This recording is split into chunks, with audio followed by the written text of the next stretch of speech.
I think you can see here the position of all the EU countries, not all of them actually, EU 15. You can see these with relation to renewable energy.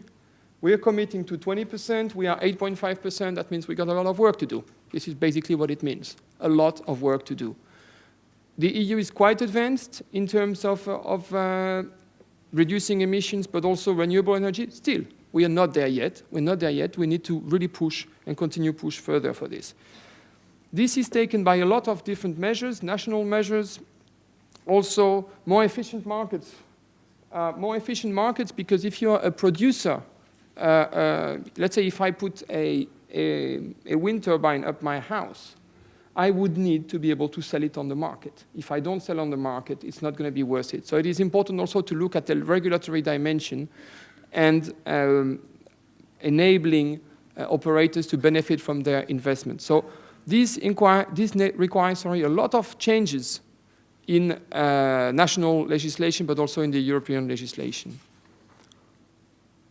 I would like to move a bit quicker to what is my daily work.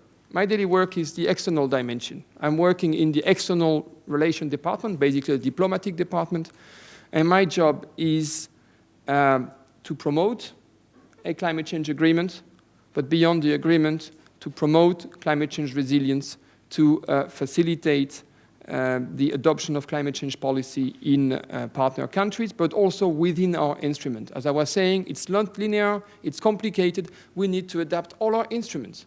Not easy, not easy. If I take an example, the EU is the biggest, EU plus the member states are the biggest donors in development cooperation. Now we need to make sure all these projects, all this money is climate change proofed, or at least is improving the climate change situation. Very simple example, if you build a school, if you build a hospital, you don't want to build it in a place where it gets vulnerable to floods or whatever happen.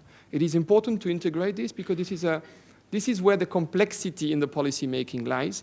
It is not always very sexy, it is not always breaking news, but we believe that this is also a big element of where the work is taking place. I wrote integrate into development cooperation. This is something we are doing right now as we are talking. When we are discussing with the government of third country, let's say Indonesia, we're discussing with them how we will be spreading our development cooperation money.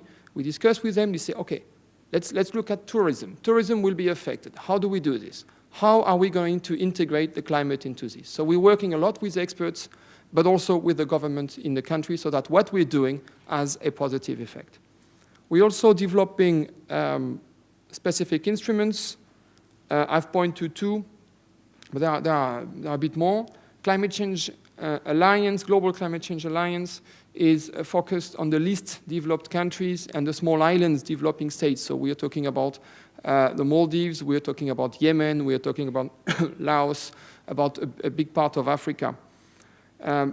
Here, what do we see is that these countries are the countries which are likely to be the most affected by climate change. First, because of their geographic situation, but also because they have weak governmental capability, they have the difficulty to develop the planning, and they have difficulty to integrate, do this, as I was mentioning, integrate climate change into their work.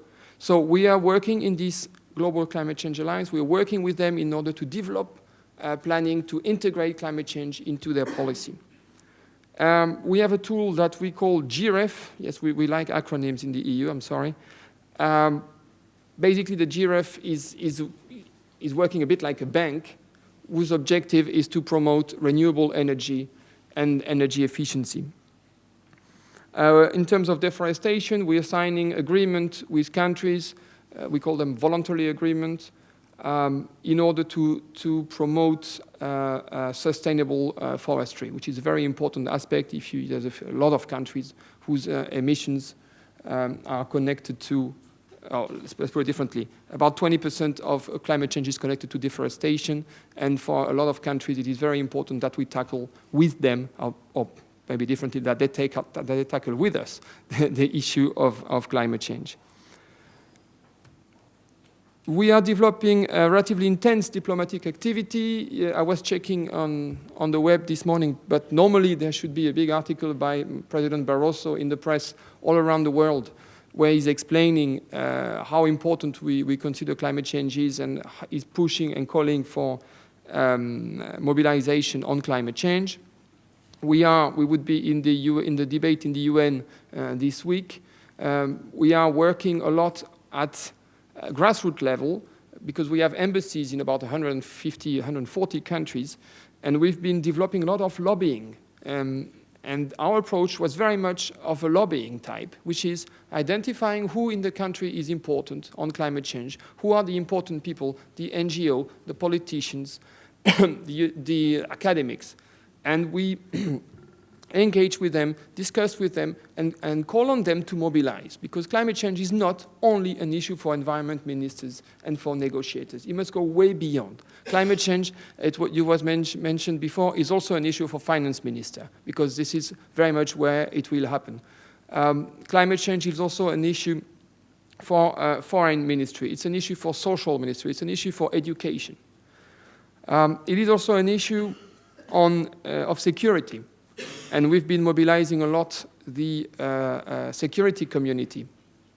If you look at the budget used for defense and the budget needed for climate change, you understand that it is worth it talking to the military, it is worth it talking to the defense, because climate change has impact on security, and I will develop a bit on that, but also because global mobilization is what will make happen. Climate change will have an impact on the military assets, for instance. If you have a naval base somewhere and the island gets flooded, well, you've lost your naval bases without being at war. So it is a concrete element for the military community.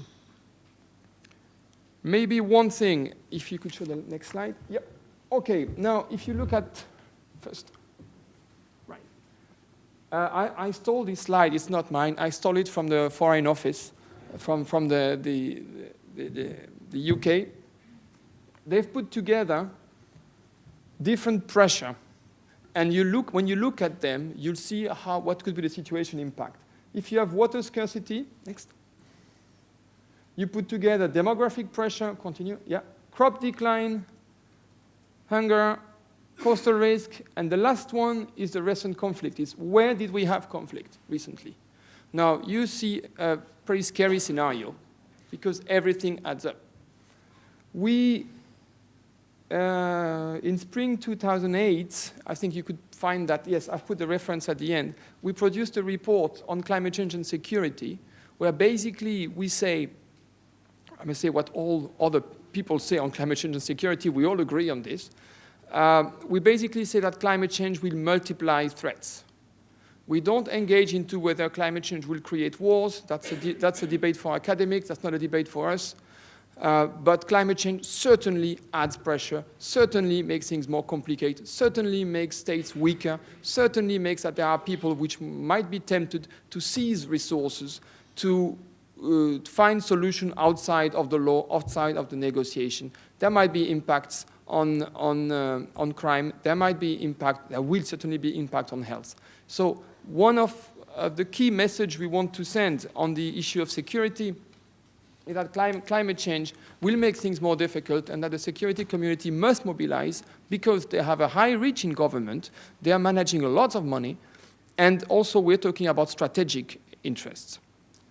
Now, why are we doing all this? We're obviously partly responsible.